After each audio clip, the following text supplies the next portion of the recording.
Chapter 7. The Prayer of 20 Millions. With recent Union Army of the Potomac losses to Confederate forces led by General Robert E. Lee along the Virginia Peninsula and so close to Washington, D.C., Northerners in both political parties have grown anxious. Midterm elections are only a few months away. The Republican majority in both houses of Congress that has generally acceded to President Lincoln's appeals is at risk. Appalling body counts are giving traction to the Democrats' opposition to the war and support for peace with the South, even if that means the Confederacy achieves its independence and separation from the Union. Radical Republicans and abolitionists who have had high hopes for the president since the election increasingly feel the window of opportunity to act is closing. As such, they continue to apply public pressure for Mr. Lincoln to emancipate the slaves. Ever cognizant of the need to keep the border states in the Union fold, Lincoln treads lightly in responding to an editorial by the influential Horace Greeley. August 22, 1862.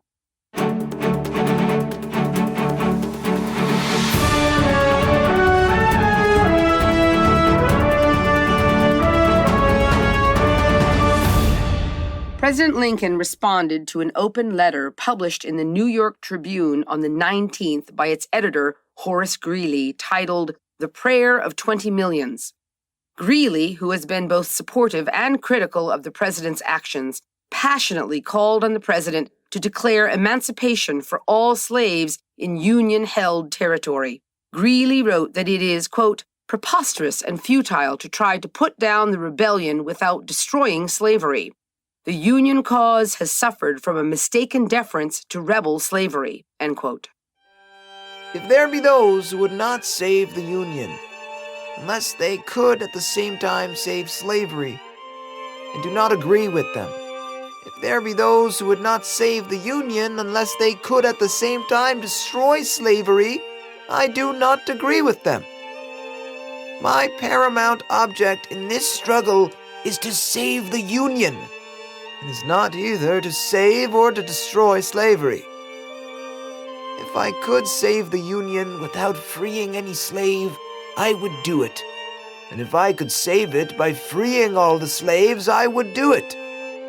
And if I could save it by freeing some and leaving others alone, I would also do that. What I do about slavery and the colored race, I do because I believe it helps to save the Union. And what I forbear because I do not believe it would help to save the Union.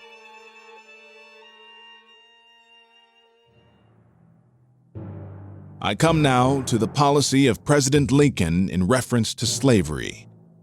I do not undertake to say that the present administration has no policy, but if it has, the people have a right to know what it is, and to approve or disapprove of it, as they shall deem it wise or unwise. Now, the policy of an administration can be learned in two ways.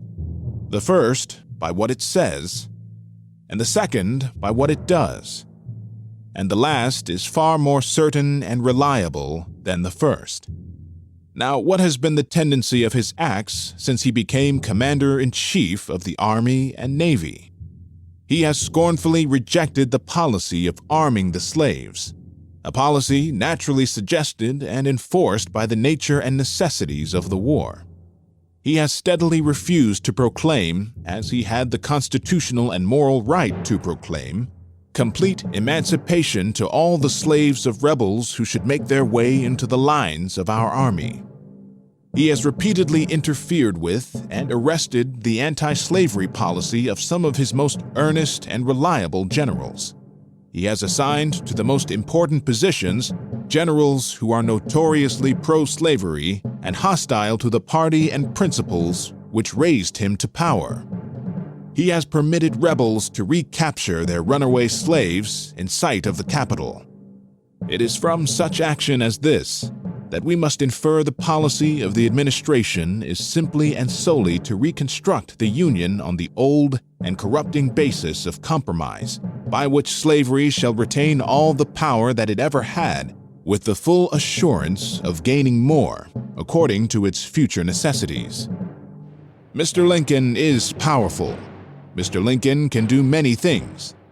But Mr. Lincoln will never see the day when he can bring back or charm back the scattered fragments of the Union into the shape and form they stood when they were shattered by this slaveholding rebellion. Recognize the fact, for it is the great fact, and never more palpable than at the present moment, that the only choice left to this nation is abolition or destruction. You must abolish slavery or abandon the Union.